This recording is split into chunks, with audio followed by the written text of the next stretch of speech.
Well, thanks so much, Mr. Chairman, and thanks so much for holding this important hearing, because we are once again discussing the need for affordable, reliable, and resilient energy. Before turning to today's hearing topic, I'd like to address a letter that dozens of Democrats sent to the FERC, the Federal Energy Regulatory Commission. They did it last week. And it was interesting because it was in yesterday's Wall Street Journal under the headline, "No Climate Warriors in Frozen Foxholes." I'll show this to you, Mr. Chairman, because like the Wall Street Journal, I found it ridiculous that there are members of Congress, members of the Senate, who have worked to undermine our nation's ability to produce natural gas, and they are now expressing their concern about its high prices. These are the same members who want to impose a new natural gas tax on American families. They're the same members who oppose new domestic natural gas production. And they include many Northeastern members who oppose new pipelines, which would give their own states access to some of the nation's cheapest natural gas, specifically natural gas from West Virginia. If these Democrats want to reduce energy prices, they need to work with Republicans to make it easier, not more difficult, to produce American energy. That includes developing and using all forms of energy, which brings us to the topic of today's hearing, which you brought together these experts, Mr. Chairman. Because hydropower does produce more than 7% of our nation's electricity. It's critical. Until recently, hydropower was our nation's largest source of renewable energy.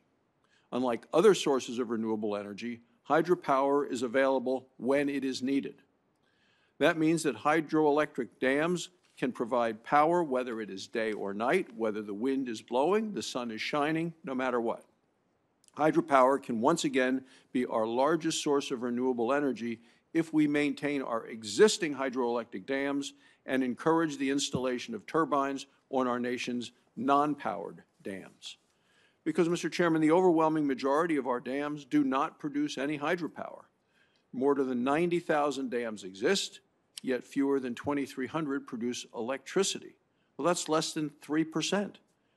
Clearly, not every dam is well suited to energy generation. There are many important considerations beyond energy production. These include preserving and enhancing recreation, farming, ranching, wildlife habitat. But with only 3% of our dams producing energy, that does leave a lot of room for growth. According to the Department of Energy, installing turbines on some of these dams would provide at least 12 gigawatts of additional electricity. Well, that's enough renewable energy electricity to power 9 million homes. Growing our nation's hydropower capacity would help our country reduce or avoid new greenhouse gas emissions. It would also increase the reliability and resiliency of our nation's electric grids. Now, this is especially important in light of the blackout events in California and across the Midwest in recent years. Hydropower can be used to repower an electric grid which has collapsed. This is known as a black start capability. To provide this service, an electric generation unit cannot rely on any power from the collapsed grid. The Texas grid came dangerously close to requiring a black start last year. Roughly 40% of the electric generating units which are maintained for black start services are hydropower units. That's why they're so critical. This attribute makes hydropower a particularly attractive resource in light of the increasing threats to the electric grid from cyber attacks. Hydropower is clearly an important component of an all-of-the-above energy strategy. We should encourage more hydropower generation, and if we're going to grow our nation's hydropower capacity, we must address the permitting process. This is especially important for utilities which are deciding whether or not to relicense existing hydropower units.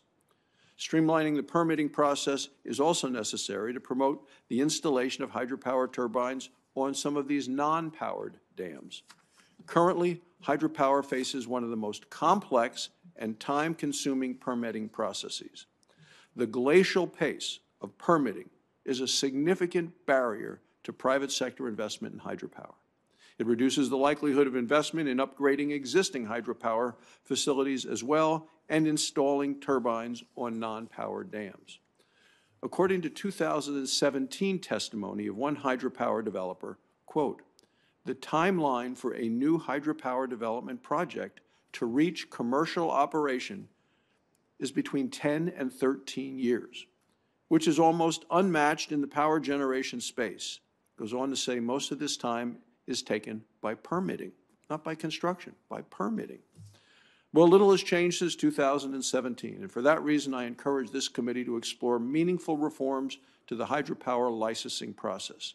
To do that, the committee should also get input from the FERC and additional agencies within the Department of Interior on this topic.